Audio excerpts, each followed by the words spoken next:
రాష్ట్రంలో 8 నెలల పాలనలోని కాంగ్రెస్ ప్రభుత్వం ఏ విధంగా నిర్వహిస్తుంది? ప్రజలను ఏ విధంగా పథకాలను ముందుకు తీసుకెళ్తుంది? కాంగ్రెస్ పార్టీ మేనిఫెస్టోలో విడుదల చేసిన 100 రోజుల హామీలను నెరవేరుస్తామని చెప్పారు. అంటే అవన్నీ ప్రజలకు ఫలాలు అందుతున్నాయా లేదా? బీసీల సమస్యలు ఏ విధంగా ఉన్నాయి ఈ రాష్ట్రంలో? కులగణ కావచ్చు, లేకుంటే అనేక సమస్యలతోనే ఉంటారు. సో ఆ అంశాలను మాట్లాడడానికి ఈరోజు జాతీయ బీసీ అధ్యక్షుడు జాజుల శ్రీనివాస్ మనతో ఉన్నాడు. అడిగి తెలుసుకునే ప్రయత్నం చేద్దాం. అన్న నమస్తే. ఇప్పుడు 8 నెలల పాలన కాంగ్రెస్ గవర్నమెంట్ది.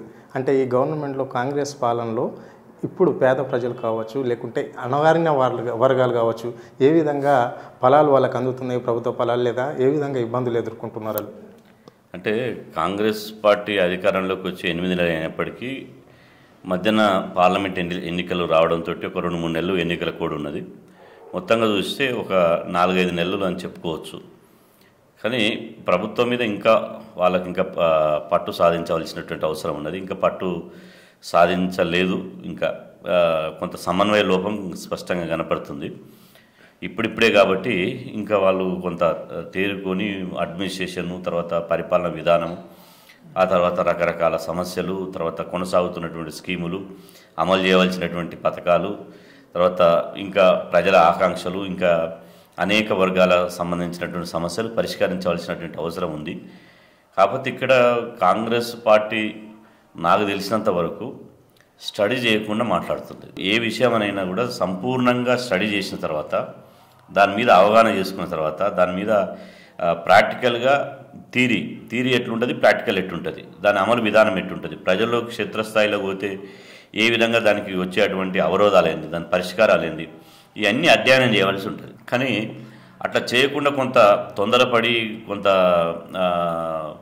ఏమంటారు, చాలా స్పీడ్గా నిర్ణయాలు తీసుకోవాలి. ప్రజలు 10 సంవత్సరాల్లో కేసీఆర్ చేయలేని మనం చేయాలి, ప్రజలలో మంచి పేరు తెచ్చుకోవాలనే ఒక తాత మాత్రం ఉన్నది. అది మంచి కాన్సెప్టే. కాకపోతే మాత్రం ఇంకా అధ్యయనం చేయవలసినటువంటి అవసరం ఉన్నది.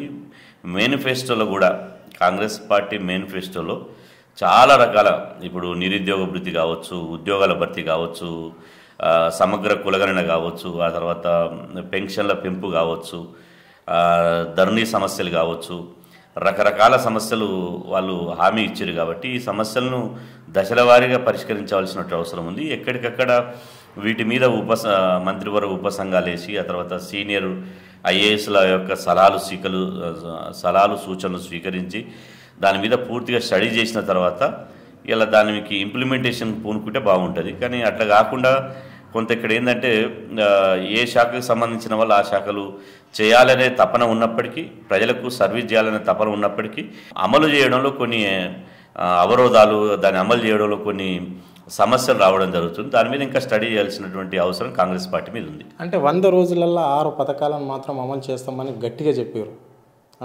ఆ 100 రోజులు గడిచిపోయింది. ఇప్పటికీ ఆయన 6 పథకాలు అమలులోకి వచ్చేసినాయా? వాళ్ళు ఇచ్చిన వాగ్దానాలన్నీ నెరవేరినట్లన్నా రాష్ట్రంలో? అంటే ఎన్నికల కోసం ఏ పార్టీ అయినా, ఈ పార్టీ ఆ పార్టీ అనేది కాదు, ప్రతిపక్షంలో ఉన్నటువంటి పార్టీలు, అదేవిధంగా అధికారంలో ఉన్నటువంటి పార్టీలు తాము అధికారం రావడానికి రకరకాల ప్రజలకు తాయిలాలు, అనేకంగా ప్రలోభాలు పెట్టడానికి మేనిఫెస్టోలో అనేక రకమైనటువంటి వాళ్ళ యొక్క డిమాండ్లు కానీ, వాళ్ళ యొక్క పరిష్కారాలు కానీ చెప్తుంటారు. కానీ ఇక్కడ సమస్య ఏంటంటే, ఇలా మేనిఫెస్టోలో 100% మేము 100 రోజుల్లోనే అమలు చేస్తామనేది అది సాధ్యమైనటువంటి పని కాదు. 6 గ్యారంటీలను మేము 100 రోజుల్లో అమలు చేస్తామంటారు. గతంలో ఉన్న బడ్జెట్ ఏముంటుంది, ఇప్పుడు కొత్తగా వచ్చిన బడ్జెట్ ఏముండదు. కాబట్టి 100 రోజుల్లో అమలు చేస్తామనేది ప్రభుత్వాల దగ్గర మంత్రదండం ఉండదు. 100 రోజులు అనేది ఉండదు. కొన్ని గ్యారంటీలు అమలు చేశారు. మహిళలకు ఉచిత బస్సు కానీ, తర్వాత గ్యాస్ సిలిండర్ల మీద 500 కానీ కొన్ని చేశారు. ఇంకా చేయవలసి ఉంది. ఇప్పుడు ఫీజుల రియంబర్స్మెంట్ను బీసీలకు 100% ఇస్తున్నారు. ఇంతవరకు అమలు చేయలేదు. దాన్ని కనీసం 45,000 కూడా చేయలేదు. ఆ ర్యాంకు 10,000 నిబంధన ఎత్తివేయలేదు. బీసీల విషయంలో కానీ బీసీలకు సప్లాన్ తీసుకొస్తామన్నారు, సమగ్ర కులగణన చేస్తామన్నారు. దీంట్లో ఏ ఒక్కటి కూడా చేయలేదు. అది చేయడానికి కూడా దీని మీద మంత్రివర్గ ఉపసంఘం కానీ, లేకపోతే ఇంకేదైనా ప్రయత్నం కూడా చేయడం లేదు. కాబట్టి వాళ్ళు ఇంకా చాలా చేయాల్సినటువంటి అవసరం ఉంది. ఏదో ఎన్నికల్లో రావడం కోసం చాలా రకాలుగా చెప్పారు. ఇప్పుడు విద్యార్థులకు 5 లక్షల రూపాయలు ఇస్తున్నారు, అమ్మాయిలకు స్కూటీలు ఇస్తున్నారు, ల్యాప్టాప్లు ఇస్తున్నారు, అదేవిధంగా విద్యా భరోసా కింద ఎన్నో పథకాలు పెడతా అని చెప్పారు. కాబట్టి అన్నీ అనేవి కానీ అమలు కానివి చేయలేని కొన్ని ఇచ్చారు. అవన్నీ ఇప్పుడు మేనిఫెస్టో 100% ఎక్కడ అమలు కాదు.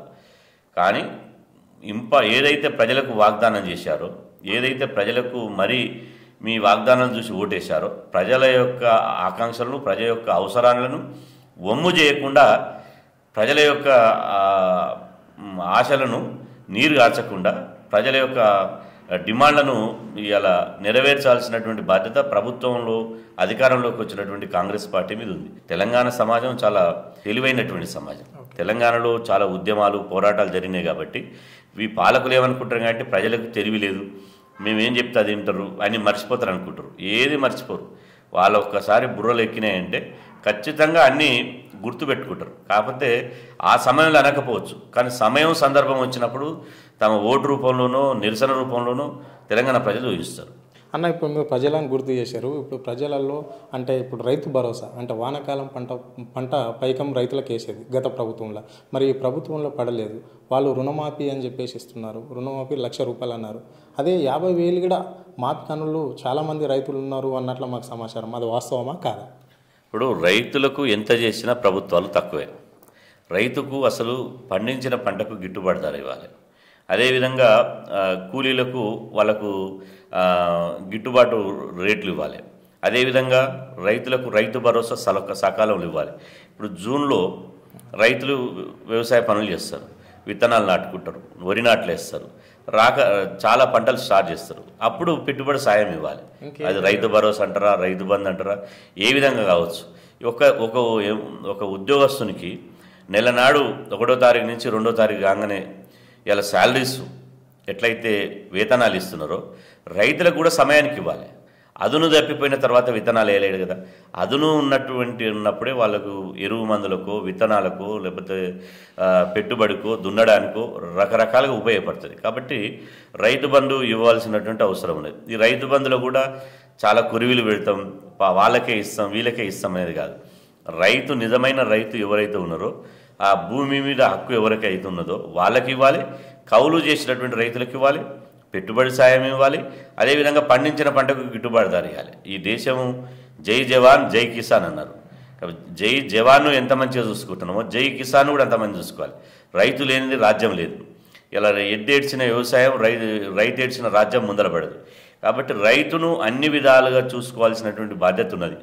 6 కాలం కష్టం చేసి తన రక్తాన్ని చెమటగా మార్చి ఇవాళ దుక్కి దున్ని మొక్క నాటి ఇవాళ మనకు పట్టాడు అన్నం పెడుతున్నటువంటి రైతు గురించి సమాజము, ప్రభుత్వాలు సానుభూతితో ఆలోచించవలసినటువంటి అవసరం ఉందని చెప్పి సందర్భంగా తెలియజేస్తున్నా. ఇప్పుడున్నటువంటి పాలకులు కానీ ఎవరైనా రైతు బిడ్డలే. కానీ ఇవాళ ఎందుకు వస్తుంది, ఒక రైతు కుటుంబంలో ఒక రైతు బిడ్డకు పెళ్లి సంబంధాలు చూస్తే ఏం చేస్తాడంటే, ఫార్మరు రైతు అంటే పిల్లని అనే పరిస్థితి ఎందుకు వచ్చింది? ఎందుకు ఆ విధంగా వస్తుంది అంటే రైతుకు ఏమి గిట్టుబాటు రాదు, రైతు దగ్గర డబ్బులు ఉండవు, రైతు దగ్గర ఏం సంపాదించలేడు, రైతు బతకడమే కష్టమవుతుంది అనే దాని మీద ఉంది. రైతు బిడ్డనికే నేను పిల్లనిస్తానే విధంగా ప్రభుత్వాలు పాలసీలను తీసుకురావాల్సినటువంటి అవసరం ఉంది. అంటే ఎన్నికల ఫెస్టివల్లో మాత్రము బీసీలకు పెద్దపీట వేస్తాము, కులగణన చేస్తాము అని చెప్పేసి మేనిఫెస్టోలో అటు రాహుల్ గాంధీ కావచ్చు, ఇక్కడ సీఎం రేవంత్ రెడ్డి కూడా ప్రకటనలు చేయడం జరిగింది. మరి ఇప్పుడు ఈ పంచాయతీ ఎలక్షన్లకు వెళ్తున్నాము అని చెప్పేసి ప్రకటన చేసిండు. సో కులగణన అయిన తర్వాతనవుతుందా, పంచాయతీ ఎలక్షన్లు కాకముందే ఈ పంచాయతీ ఎలక్షన్లు జరుగుతాయా? కాంగ్రెస్ పార్టీ దేశంలో, రాష్ట్రంలో మేము అధికారంలోకి వస్తే సమగ్ర కులగణన చేస్తాం. ఈ సమగ్ర కులగణన అనేది ఎక్స్రే లాంటిది, ఎంఆర్ఐ లాంటిది అని రాహుల్ గాంధీ గారు ఎన్నికల మేనిఫెస్టోలో, జాతీయ స్థాయి ఎన్నికల మేనిఫెస్టోలో పెట్టాడు. అదేవిధంగా ఇండియా కూటమి మేనిఫెస్టోలో పెట్టారు. ఆ తర్వాత మళ్ళీ ఇక్కడ తెలంగాణ రాష్ట్రంలో కూడా కామారెడ్డి డిక్లరేషన్లో చెప్పారు. ఇక్కడ తెలంగాణ రాష్ట్రంలో మన జరిగిన అసెంబ్లీ ఎన్నికల మేనిఫెస్టోలో పెట్టడం జరిగింది. అదేవిధంగా రాహుల్ గాంధీ గారు స్వయంగా వరంగల్లో జరిగినటువంటి ఎన్నికల ప్రచార సభలో కూడా తెలంగాణలో మేము అధికారంలోకి వస్తే 6 నెలల్లోనే సమగ్ర కులగణన చేసి స్థానిక సంస్థల్లో బీసీ రిజర్వేషన్ 42% పెంచుతామని చెప్పి స్పష్టంగా ప్రకటించడం జరిగింది. ఇప్పుడు 8 నెలలు కావస్తుంది. ఇలా సమగ్ర కులగణన చేయాలని మేము మొదటి నుంచి డిమాండ్ చేస్తూనే ఉంటున్నాం. ప్రభుత్వాన్ని మొదటి నుంచి అప్రమత్తం చేస్తూనే ఉంటున్నాం. సమయం దగ్గరికి వస్తుంది, స్థానిక సంస్థలు ఎన్నికలు నిర్వహించాలి, కాబట్టి మీరు సమగ్ర కులగణన మొదలుపెట్టండి, ప్రారంభించండి అని చెప్పినాం. అయినా కూడా చెవిటోళ్ళ ముందు శంఖం వదినట్టు ఇలా వాళ్ళు 8 నెలల తర్వాత స్థానిక సంస్థల ఎన్నికలు నిర్వహిస్తే ఎట్లుంటుంది, కులగణన చేద్దామా, ఓటర్ గణన చేద్దామా, ఇప్పుడు గ్రామ పంచాయతీ ఎన్నికలు నిర్వహించకపోతే నిధులు రావు అంటే వాళ్ళు చేసిన తప్పిదము ప్రజల మీద రుద్దడానికి ప్రయత్నం చేస్తుంది. ఇది మంచి పద్ధతి కాదు. ఎందుకంటే కాంగ్రెస్ పార్టీకి ఇలా గతంలో అన్నారు కులగణన చేస్తామని చెప్తే కాంగ్రెస్ పార్టీని నమ్మొద్దు, కాంగ్రెస్ పార్టీ ఎప్పుడు మాట మీద నిలబడదు అంటే నేను చెప్పినాం. తెలంగాణ ఇస్తామని చెప్పి ఇచ్చారు సోనియా గాంధీ గారు. అదేవిధంగా రాహుల్ గాంధీ గారు యువ నాయకుడు, అప్పటి నెహ్రూ కాంగ్రెస్ కాదు ఇది మాట మార్చడానికి, ఇప్పుడు రాహుల్ కాంగ్రెస్, ఒక యువతరం కాంగ్రెస్ పార్టీని నమ్ముతున్నారు. కాబట్టి రాహుల్ గాంధీ మాట మీద మాకు విశ్వాసం అనేది ఉన్నది, మాకు నమ్మకం ఉన్నది. రాహుల్ గాంధీ గారు చెప్తే ఏదైనా అది అమలవుతుంది అని చెప్పి మేము నమ్మినాం. మరి రాహుల్ గాంధీ మాటకి ఇక్కడ విలువ లేదా? ఇలా నేను మొన్న సచివాలయంలో మీటింగ్ పెట్టి గ్రామ పంచాయతీ ఎన్నికలకు కొంపలు మునిగేది ఏముంది, గ్రామ పంచాయతీ ఎన్నికలు నిర్వహించకపోతే ఇంకొక 6 నెలలు ఆగితే నష్టమేముంది? కాబట్టి ఇక్కడ గ్రామ పంచాయతీ ఎన్నికల కంటే ముఖ్యము బీసీలకు రాజకీయ అవకాశాలు రావాలి. ఇలా ఏ గ్రామం పోయినా బీసీలు ఒకటే అంటారు, అన్న వాళ్ళే ముఖ్యమంత్రులు కావాలి, మంత్రులు కావాలి, మనమేమో సర్పంచ్ ఎంపీడీసీ కావద్దా? ఈ ప్రభుత్వంతో తాడోపేడో తెలుసుకుందాం. బీసీలు అంటే లెక్కలేనితనం ఉంది, బీసీలు అంటే చిన్న చూపు ఉంది, బీసీల మీద వివక్ష చూపిస్తున్నారు. మాకు రాహుల్ గాంధీ సోనియా గాంధీ మాటే మా ప్రభుత్వానికి శిలాశాసనం. కాబట్టి వాళ్ళు రుణమాఫీ చేయమన్నది చేస్తామని చెప్పాడు. మరి బీసీ కులగణన విషయంలో కూడా రాహుల్ గాంధీ గారు ఇదే విషయం చెప్పారు కదా. రుణమాఫీ కంటే ఎక్కువగా ఒక దేశంలో ఇండియా కూటమి కాంగ్రెస్ పార్టీ ప్రధాన ఎజెండాగా సమగ్ర కులగణన తీసుకుంది. ప్రధాన ఎజెండాగా తీసుకున్నటువంటి సమగ్ర కులగణనకు రాహుల్ గాంధీ మాట శిలాశాసనం కాదా, లేదా రాహుల్ గాంధీ మాటకి ఇక్కడ విలువ లేదా? ఏదో ఒకటి తేల్చాల్సినటువంటి అవసరం ఉన్నది. ఇప్పుడు కులగణన చేస్తామని చెప్పినందుకే కాంగ్రెస్ పార్టీని అధికారంలో తీసుకొచ్చారు. మరి ఎన్నికలకు ముందు ఒక మాట, ఎన్నికలు అయిన తర్వాత ఒక మాట, ఇవాళ మాట్లాడవలసిన పరిస్థితి ఏమొచ్చింది?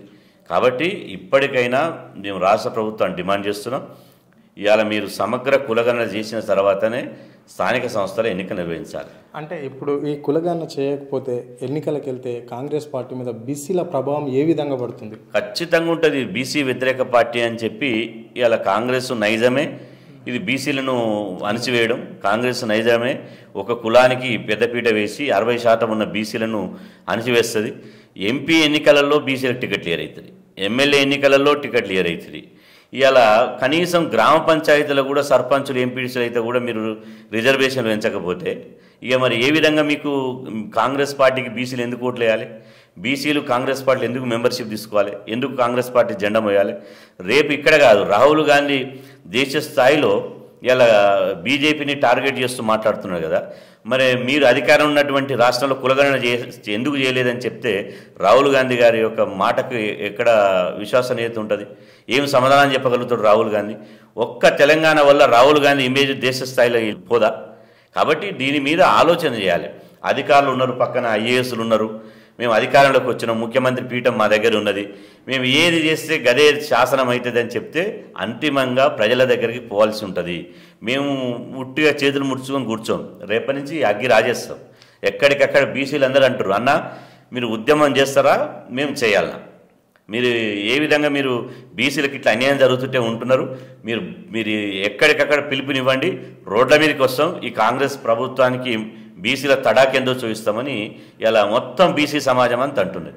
కాబట్టి బీసీల నుంచి వ్యతిరేకత ఎదుర్కోవడానికి సిద్ధంగా ఉంటారా, లేదా కులగణన చేసి బీసీలకు అనుకూలంగా బీసీలు కూడా మాకు ఓట్లు వేసిరు, బీసీలకు మేము బీసీల ఆకాంక్ష నెరవేర్చాలని ప్రభుత్వానికి ఉంటే, చిత్తశుద్ధి ఉంటే సమగ్ర కులగణన చేయాలి. స్థానిక సంస్థలు 42% రిజర్వేషన్లు పెంచాల్సిన అవసరం ఉంది. ఇప్పుడు 42% రిజర్వేషన్ పెంచితే స్థానిక సంస్థలలో కావచ్చు, గ్రామ పంచాయతీలలో టోటల్గా ఎంతమంది బీసీలు రాజాధికారం దిశకు వచ్చే అవకాశం ఉంటుంది? ఇప్పుడు మేము రాష్ట్ర జనాభాలో కానీ దేశ జనాభాలో కానీ 60% ఉన్నాం. మాకు 60% మాత్రమే ప్రాతినిధ్యం కావాలని మేము కోరుకుంటున్నాం. అగ్రకులాలది కానీ, ఇతర మా సోదర ఎస్సీ ఎస్టీలది కానీ, ఇతర మైనార్టీ సోదరులు కానీ ఎవరి వాటా మాకు అవసరం లేదు, 1% కూడా మాకు అవసరం లేదు. మేమెంతో మాకంతా వాటా కావాలి, మేము సగం మాకు సగం కావాలి. ఇలా జనాభాలో సగభాగం ఉన్నాం కాబట్టి రాజకీయ రంగంలో సర్పంచ్లలో సగం కావాలి, ఎంపీడీసీలో సగం కావాలి, ఎంపీపీలలో సగం కావాలి, జెడ్పీటీసీలో సగం కావాలి, జిల్లా పరిషత్ చైర్మన్లలో సగం కావాలి, మున్సిపల్ చైర్మన్లో సగం కావాలి, కార్పొరేటర్ కౌన్సిలర్లు కూడా సగం కావాలి. మా సగభాగం మాకు ఇవ్వాలంటున్నాం. అందుకనే మేమెంతో మాకంత వాటా దక్కాలంటున్నాం. విద్యారంగంలో, ఉద్యోగ రంగంలో, ఆర్థిక రంగంలో, రాజకీయ రంగంలో మేమెంతో మాకంత వాటా దక్కాలి. అది న్యాయం, అదే సామాజిక న్యాయం. మా ఇతర కులాల వాటా మాకొద్దు. మేము ఏ కులాలకు కూడా వ్యతిరేకం కాదు. మేము అగ్రవర్ణాలకు వ్యతిరేకం కాదు, ఎస్సీ ఎస్టీలకు వ్యతిరేకం కాదు, మైనార్టీలకు వ్యతిరేకం కాదు, ఎవ్వరికి వ్యతిరేకం కాదు. మేము మా జనాభా దామాష ప్రకారం మాకు ఇవ్వండి. అందులో మా అత్యంత వెనుకబడిన వాళ్ళు ఉన్నారు, సంచార జాతులు ఉన్నారు, అందరు ఉన్నారు. అందరికీ తగ్గట్టు వాటా ఉండాలి. ఇలా అగ్రవర్ణాలకేమో 10% రిజర్వేషన్ ఉంటాయి. మా సోదర ఎస్సీ ఎస్టీలకు జనాభా దామాష ప్రకారం ఉంటాయి, ఉండాల్సిందే. కానీ మరి మేమేం పాపం చేసినాం? మేము 60% ఉంటే 25% రిజర్వేషన్లు ఎట్టు వస్తాయి? గ్రామ పంచాయతీ ఎన్నికల్లో 18% ఎట్లు వస్తాయి? మళ్ళీ ఇందులో క్రిమిలేయర్ ఎట్ట పెడతారు? ఎవరికి లేనటువంటి క్రిమిలేయర్ బీసీల మీద ఎందుకు రుద్దుతారు? అంటే ఈ దేశంలో బీసీలు అగ్గవ దొరికిరా? ఈ దేశంలో బీసీలు ప్రశ్నించలేరు, పోరాడలేరు, ఎదురెదురగలేరు అన్న. మేము ఖచ్చితంగా కాసుకోండి. బీసీలలో రాజకీయ చైతన్యం విపరీతంగా వస్తుంది. ఒక్కసారి సోషల్ మీడియా చూడండి, అగ్గై మండుతున్నారు సోషల్ మీడియాలో. ఖబర్దార్, బీసీల జోలికి వస్తే ఎవరినైనా ఇలా పాతాళం దొక్కేస్తాం. ఇవాళ 60% ఉన్నాం, ఈ 1/2% ఉన్నోనికి 5% ఉన్నోనికి ఎందుకు భయపడాలి మనం? వాడు భయపడాలి మనకు. కాబట్టి ఈ 1/2% ఉన్నోడు 5% ఉన్నోడు మనం శాసిస్తాడా? మన జీవితాలతో ఆడుకుంటాడా? మన తలరాత వాడు రాస్తాడా? మన తలరాత మనమే మార్చుకుందాం, మన పాలన మనమే తెచ్చుకుందాం, మనమే బీసీలు రాజ్యాధికారంలోకి వద్దామని చెప్పి అగ్గై మండుతున్నారు. ఇది యువతలో వస్తున్నది, విద్యార్థుల్లో వస్తున్నది, ఉద్యోగుల్లో వస్తున్నది, అదేవిధంగా రాజకీయ నాయకుల్లో వస్తున్నది. దీన్ని గమనించి ప్రభుత్వాలు మసులుకుంటే సరే, లేదు కాదు కూడదని మొండిగా పోతే ఇలా ఏ విధంగా మీకు అగ్గి రాజేయాలనో, ఏ విధంగా మీ తోకకు అగ్గి ముట్టియాలనో మాకు తెలుసు. రాష్ట్రమంతా అగ్నిగుండం అయిన తర్వాత మండల్ కమిషన్ ఉద్యమం ఏ విధంగా అయింది? ఇవాళ రోడ్ల మీదకి బీసీలు అందరూ జేఏసీలు పెట్టుకొని వస్తే మీరు ఉన్నారా ఊర్లలో? అదే విధంగా తెచ్చుకోవద్దని మేము అంటున్నాం. మేము శాంతియుతంగా, ప్రజాస్వామ్యయుతంగా, గాంధీ మార్గంలోనే మేము ఉద్యమం ఉంటుంది. దాన్నే నమ్ముకున్నాం, మేము ప్రజాస్వామ్యం నమ్ముకున్నాం. కాబట్టి ఆ పద్ధతిలోనే మేము ఇలా ఎవరిని ఎట్లా చేయాలో ఉద్యమాలు ఉంటాయి, ఓటు అనే ఆయుధం ఉంటుంది, ఎవరిని ఎక్కడ పెట్టాలో బీసీలకు బాగా తెలుసు. సో ఇప్పుడు మన రాష్ట్ర ప్రభుత్వం ప్రవేశపెట్టిన బడ్జెట్లో బీసీలు ఏ విధంగా దాన్ని స్వాగతిస్తున్నారు? ఇప్పుడు కేంద్ర ప్రభుత్వం కానీ రాష్ట్ర ప్రభుత్వం కానీ బడ్జెట్ విషయంలో బీసీలకు ప్రతిసారి మొండి చేయిస్తున్నారు. 60% ఉన్నోనికి కేంద్రంలోనే 0.01% నిధులు కేటాయిస్తారు. రాష్ట్రంలో 60% ఉన్నోళ్ళకు 3% నిధులు కేటాయిస్తారు. 60% ఉన్నోనికి 3% నిధులు కేటాయిస్తే ఎట్లా అభివృద్ధి చెందుతారు? ఇక్కడ గమనించాల్సింది ఏంటంటే, మేము అయ్యా బడ్జెట్ పెంచండి, అయ్యా బడ్జెట్ ఇవ్వండి అని అడగడానికి మేము బిచ్చగలమా? మేము పన్నులు కడతలేమా? ఈ దేశ సంపద సృష్టిస్తలేమా? ఈ దేశానికి ఉత్పత్తి చేసేది మేము కాదా? మా చెమట చుక్కల ద్వారానే కదా ఈ దేశం నిర్మాణం అయ్యింది. మేము బంగ్లాలు కట్టినాం, అదేవిధంగా కుర్చీలు చేసినాం, బెంచీలు చేసినాం, పట్టెడన్నం పెట్టినాం, ఈ దేశానికి బట్టలు ఉతికినాం, క్షవరాలు చేసినాం, తాళ్ళు ఎక్కినాం, పాలు విన్నాం. ఇలా మేము చేయనటువంటి పనే లేదు. మా వల్లనే ఈ దేశం నిలబడ్డది. అట్లాంటి దేశ పౌరులం మేము, దేశ భక్తులం మేము. ఇలా దేశం కోసం శత్రుదేశం వస్తే మొదటగా ప్రాణం ఇచ్చేది మేము. అట్లాంటి బీసీలను విస్మరిస్తున్నారు. అక్కడ నరేంద్ర మోదీ గారు పొద్దున్న లేసి అఖండ భారత్, స్వర్ణ భారత్ అంటాడు. దేశంలో 70 కోట్ల మంది బీసీలను అభివృద్ధి చేయకుండా ఎదుగుతున్న దేశంలో బీసీలను వెనుకబడేసి, నెట్టివేసి, అణచివేసి అఖండ భారత్ ఎట్టయితుంది? 60% మంది బీసీలను విస్మరిస్తే స్వర్ణ భారత్ ఏ విధంగా అవుతుంది? ఇక్కడ బంగారు తెలంగాణ అంటారు. బంగారు తెలంగాణ 60% మందికి 3% నిధులు కేటాయిస్తే బంగారు తెలంగాణ అవుతుందా? 60% మందిని అభివృద్ధిలో, సమాజం అభివృద్ధి చెందుతున్నట్టు బీసీలను అభివృద్ధి చేయకుంటే భారతదేశంలో నెంబర్ 1 రాష్ట్రం ఎట్లయితుంది? ఇది పాలకులు దృష్టి పెట్టాలి. మీ పాపాలు వండుతున్నాయి. నేను అంటున్నా, బీసీలను అడుగడుగున అవమానిస్తున్నారు, మా ఆత్మగౌరవాన్ని దెబ్బతీస్తున్నారు, బీసీల జీవితాలతో ఆడుకుంటున్నారు, బీసీలను ద్వితీయశ్రేణి పౌరులుగా చూస్తున్నారు. ఇదే విధంగా మీరు చూస్తే ఇలా రావణాసురుని సావుకు 100 కారణాలు అన్నట్టు మీ రాజకీయంగా సమాధి చేయడానికి, మిమ్మల్ని రాజకీయంగా పాతాళంలో తొక్కడానికి బీసీలే రేపు ఒక్కొక్కరు ఒక్కొక్క సర్వాయి పాపనలు అవుతారు, ఒక్కొక్కరు ఒక దొడ్డి కొమరయ్య అవుతారు, ఒక్కొక్కరు ఒక చాకల ఐలమ్మలు అవుతారు, ఒక్కొక్కరు కొండ లక్ష్మణ్ బాబులు అవుతారు, ఒక ప్రొఫెసర్ జయశంకర్ అవుతారు, ఒక కృష్ణస్వామి ముదిరాజులు అవుతారు. బీసీలు మా మహానీయులు చూపించినటువంటి మార్గం ఉంది. కాబట్టి ఖచ్చితంగా బీసీలు నిప్పు లాంటి వాళ్ళు. నిప్పుతో పెట్టుకుంటే ఏమవుతుందో ఒకసారి ఆలోచించండి. మమ్మల్ని అడుగడుగున రిజర్వేషన్లు ఇవ్వరు, బడ్జెట్ ఇవ్వరు, ఉద్యోగాలు ఇవ్వరు, మంచి ఎడ్యుకేషన్ ఇవ్వరు. మరి ఏమి ఇస్తారు అంటే మా నెత్తి మీద కూర్చొని పీడికటి శాతం లేని వాళ్ళు మమ్మల్ని శాసిస్తారా? మిమ్మల్ని ఖచ్చితంగా ఈ మా రోజు వీరన్న చెప్పినట్టు ఈ రోజు ఒకరోజు ఖచ్చితంగా మిమ్మల్ని రాజకీయంగా బొందబెడతాం. బీసీ రాజ్యాధికారం కోసం మేము కృషి చేస్తాం. అప్పుడు మేమే ఇచ్చుకునేటువంటి అవకాశం ఉంటుంది. అంటే ఇక్కడ హైదరాబాద్ ఇన్ఛార్జ్ మంత్రి పొన్నం ప్రభాకర్ హైదరాబాద్ సిటీకి మంచి బడ్జెట్ రాష్ట్ర ప్రభుత్వం పెట్టింది అని కృతజ్ఞతలు తెలిపారు. అదే బీసీల బడ్జెట్ విషయంలో ఏం మాట్లాడా అంటే బీసీలు ఏమన్నా అంటే నేనే బాధ్యత అని అంటున్నాడు సీచాట్లో. అది వాస్తవం మరి దాన్ని మీరు ఎట్లా తీసుకుంటున్నారు? ఇప్పుడు పొన్నం ప్రభాకర్ గారికి బీసీల అభివృద్ధి పట్ల చిత్తశుద్ధి ఉంది. ఆయన కూడా ఒక బీసీ బిడ్డే, ఆయన శరీరంలో కూడా బీసీ రక్తమే ప్రవహిస్తుంది. కానీ పొన్నం ప్రభాకర్ గారు బీసీలకు ఈ 2,91,000 కోట్లలో 9,200 కోట్లు కావాలని కోరుకుంటాడా? మాకు జనాభా దామాషి ప్రకారం నిధులు కావాలనుకోడు. కానీ ఇక్కడ వడ్డించే వాళ్ళు మా వాళ్ళు లేరు, వడ్డించే వాళ్ళు బీసీలు లేరు కాబట్టి, రాజకీయ అధికారం బీసీల చేతులు లేదు కాబట్టి, వారు ఆ పార్టీలో ఉన్నాడు కాబట్టి బడ్జెట్ ప్రభుత్వం ఎంతిస్తే ఆ ప్రభుత్వం ఇచ్చింది గొప్పగా ఇచ్చిందని చెప్పాల్సినటువంటి బాధ్యత వారి మీద ఉంటుంది, ప్రభుత్వంలో ఒక భాగస్వామ్యం కాబట్టి. అంటే ఇప్పుడు బీసీల గురించి మాట్లాడా, బీసీలకు బడ్జెట్ తక్కువ ఉంది అని చెప్పేసి మాట్లాడా అంటే ప్రభుత్వంలో ఇంటర్నల్గా మాట్లాడతాడు, బయట మీడియాలో కానీ లేకపోతే బయట మాట్లాడాడు కదా, క్యాబినెట్లో మాట్లాడతారు, వాళ్ళ ముఖ్యమంత్రి గారి దగ్గర మాట్లాడతాడు, ఆర్థిక మంత్రి గారి దగ్గర మాట్లాడతాడు. మాట్లాడలేరు అని మనం అనుకోవద్దు. కాబట్టి వాళ్ళు లోపల మాట్లాడతారు, మేము బయట మాట్లాడతాం. కాబట్టి మేము సమస్త బీసీ సమాజం, వాళ్ళు మంత్రులు కావచ్చు, ఎమ్మెల్యేలు కావచ్చు, ప్రజాప్రతినిధులు కావచ్చు, ఐఏఎస్లు కావచ్చు, అటెండర్లు కావచ్చు, ఎవరైనా సమస్త బీసీ సమాజం మా వాటా మాకు కావాలి, మేమెంతో మాకంతా వాటా దక్కాలి. బీసీ సబ్ ప్లాన్ పెడతామన్నారు, ఎందుకు పెట్టలేదు? బీసీలకు విద్యార్థులకు ఫీజు రియంబర్స్మెంట్ ఎందుకు ఇస్తలేరు అంటే చదువుకోతాం, మళ్ళీ బర్రెలు గాయాలి, గొర్రెలు గాయాలి, ఊర్రాలకు పోయి కమ్మరి పని, కుమ్మరి పని, తాళ్ళు ఎక్కుడు, కుండలు చేసుకుంటూ చేపలు పట్టుకోవాలా? మీరేమో పాలకులు కావాలి, ముఖ్యమంత్రులు ప్రధానమంత్రులు కావాలి, మేమేమో చేపలు పట్టుకుంటా, గొర్రెలు కాసుకుంటా, బర్రెలు కాసుకుంటా తిరగాలనా? కాబట్టి మేము దేశంలో పన్నులు కడతలేమా? అప్పు చేస్తారు. ఇక్కడ రాష్ట్ర ప్రభుత్వం ఎంత అప్పు చేసింది, కేంద్ర ప్రభుత్వం ఎంత అప్పు చేసింది? ఇక్కడ లక్షల కోట్లు, అక్కడ లక్షల కోట్లు అప్పు చేస్తారు. అప్పుల్లోనేమో మాకు భాగస్వామ్యం ఉంటుంది, సంపాదనలో ఆస్తులు మాకు భాగస్వామ్యం ఉండదా? కాబట్టి ఇవన్నీ చెప్పుకుంటూ పోతే బీసీలకు జరిగిన అన్యాయం ఈ దేశంలో, ఈ రాష్ట్రంలో ఎవరికి జరగడం లేదు. బీసీలను రెండో పౌరులుగా చూస్తున్నారు, బీసీల మీద అడుగడుగున వివక్షత చూస్తున్నారు. ఇది మానుకోండి, ఇది మంచి పద్ధతి కాదు. ఏమనుకుంటారంటే బీసీలలో చైతన్యం లేదు, బీసీలలో ఒక యూనిటీ లేదు, బీసీల యొక్క వీళ్ళు ఎప్పుడు ఐక్యం కాలేరని మీరు అనుకుంటున్నారు. మండల కమిషన్ ఉద్యమంలో ఎందుకు ఐక్యం కాలే? బీసీలంతా ఒక తాటి మీకు వచ్చారు. ఇలా సోషల్ మీడియా ఉంది, ఒక్కొక్క బీసీలందరూ చదువుకున్నారు, ఉద్యోగాలు చూస్తున్నారు, తెలివితోటి ఉన్నారు. ఒక్క బీసీలు గడ్డాం లాంటి వాళ్ళు, ఒక అగ్గిపుల్లు వేసి పెడితే గడ్డాం బగ్గున మంతది. బీసీలను కూడా మీరు ఇదే విధంగా అణిచివేసుకుంటూ పోతే, అవమానించుకుంటూ పోతే ఎప్పటికైనా బీసీలు ఒక అగ్నిగోళంలాగా బగ్గున మంతారనే విషయాన్ని గుర్తుపెట్టుకోవాలని చెప్పి హెచ్చరిస్తున్నాను. చివరిగా అంటే ఇప్పుడు పంచాయతీ ఎలక్షన్స్ స్టార్ట్ అని చెప్పేసి రాష్ట్ర ప్రభుత్వం ప్రకటించింది. సో ఇప్పుడు కులగణన కాకపోతే ఎలక్షన్ జరిగే విధంగా ఉంటుందా? బీసీలు ఎక్కడ మద్దతు చేస్తున్నారు? కులగణన కావాలంటారా, ఎలక్షన్ కావాలని కోరుకుంటున్నారా? ఇప్పుడు మేము ఇంతకుముందే స్పష్టంగా చెప్పడం జరిగింది, మీరు 6 నెలల్లో సమగ్ర కులగణన చేసి రిజర్వేషన్ పెంచుతామని చెప్పి మీరే చెప్పారు. బహిరంగ సభల్లో మైకులు వదిలిందాగా చెప్పారు. అదేవిధంగా ఎన్నికల మేనిఫెస్టోలో పెట్టారు.